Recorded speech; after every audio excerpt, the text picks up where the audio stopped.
Salut, aujourd'hui on va parler de l'influence du bruit ambiant et de la musique sur ta créativité, ta capacité à générer de nouvelles idées originales. Avant de parler de ça, je donne un peu des nouvelles. Je sais qu'il y a beaucoup de gens qui attendent les vidéos sur le projet 30 jours Bitcoin. J'ai un petit retardement, il y en a déjà deux qui sont sortis. Une avec Fabien Olicka, une où je présente le projet.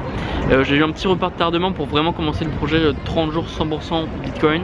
C'est au niveau du logement, je devais passer par Logis, qui est une agence immobilière.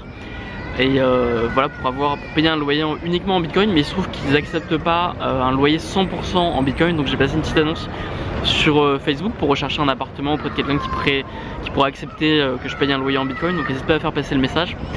Sinon, aujourd'hui je parle d'un projet, d'une idée qui est d'utiliser la musique pour être plus créatif. Et c'est une idée que je reprends en fait, qui est issue du forum de Résolution. Si tu sais pas c'est quoi Résolution, c'est un programme que j'ai lancé qui est un peu mon Tipeee à moi, où en fait pour 10 € les gens ont 4 vidéos exclusives d'autodisciples sur différents thèmes chaque mois. L'idée c'est de progresser en un an. Donc aujourd'hui en ce moment c'est le mois lié à la productivité.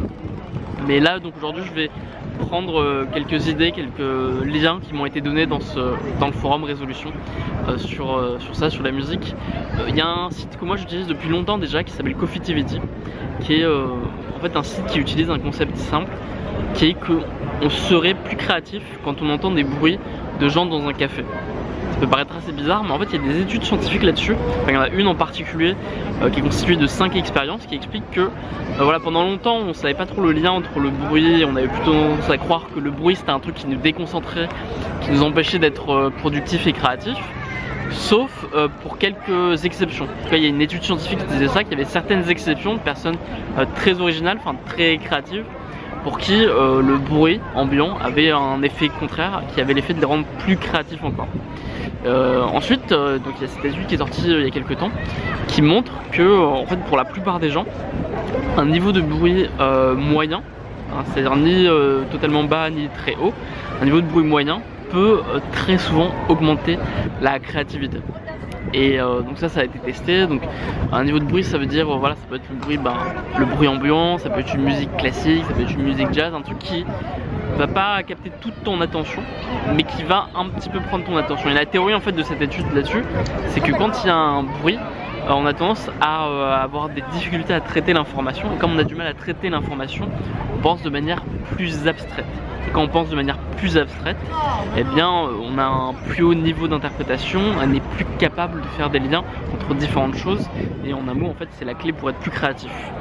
Et en quelque sorte, ça favorise la pensée latérale. Parce que quand il y a un peu du bruit autour de toi, t'as tendance à plus penser à des choses superficielles, et t'as aussi en quelque sorte l'incapacité à te fixer sur un point en particulier. Parce qu'il y a du bruit, t'es obligé de te concentrer, et donc tu te fixes pas sur un truc en particulier, et donc tu fais des connexions qui se font pas forcément en temps normal.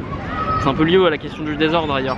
S'il y a des gens qui sont à l'aise avec le désordre chez eux ou dehors, c'est parce que ça les met dans cet état de saturation cérébrale. C'est un concept qui est expliqué par Csikszentmihalyi, je l'ai bien dit cette fois-ci, qui est l'auteur du livre Le Flow, qui explique qu'on a tous une limite cognitive en fait, qui est autour de 120 bits je crois, je me rappelle plus, il faudra vérifier, et qui est en fait le simple fait qu'on a tous limité dans notre capacité à prendre de l'information. Et cette limite, elle se voit simplement parce qu'on n'est pas capable d'entendre deux personnes parler en même temps et de comprendre ce que les deux personnes disent en même temps. Par contre, s'il y a un niveau différent, si tu as une information, ma voix, et derrière des bruits ambiants, tu peux arriver plus facilement à ta saturation cérébrale. Et selon Csikszentmihalyi,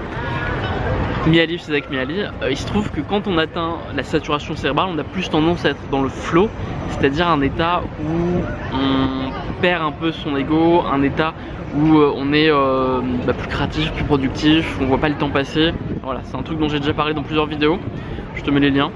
Et voilà, donc ça c'est la théorie qui est derrière cette idée de mettre du bruit autour de soi, donc par exemple aller dans un café pour être plus productif. Et donc pour ça, il y a plein de sites. Il y a un site qui s'appelle Noisy, je te mets le lien dans la description, qui permet de régler, de mettre des bruits de café, des bruits de pluie, d'orage, tout et n'importe quoi. J'ai dû faire ça récemment, et de régler le niveau. Créer ta propre ambiance sonore qui toi va produire ta créativité. Voilà, après il y a plein de musiques différentes, chacun a ses propres musiques qui produisent de la productivité et de la créativité. Voilà, si ça t'intéresse, tu peux rejoindre le forum pour partager ça avec les autres membres de Résolution. Les 2 premières semaines sont gratuites. une vidéo nouvelle toutes les semaines. Là on est déjà à 8 vidéos inédites, plus 2 articles. Les premières vidéos, les 6 premières vidéos sur l'autodiscipline, la volonté et les suivantes sur la productivité. La semaine prochaine, on va lancer une semaine, un concept de semaine, tu pourras le faire même si t'es pas dans le programme, qui est la semaine de productivité parfaite, la semaine parfaite.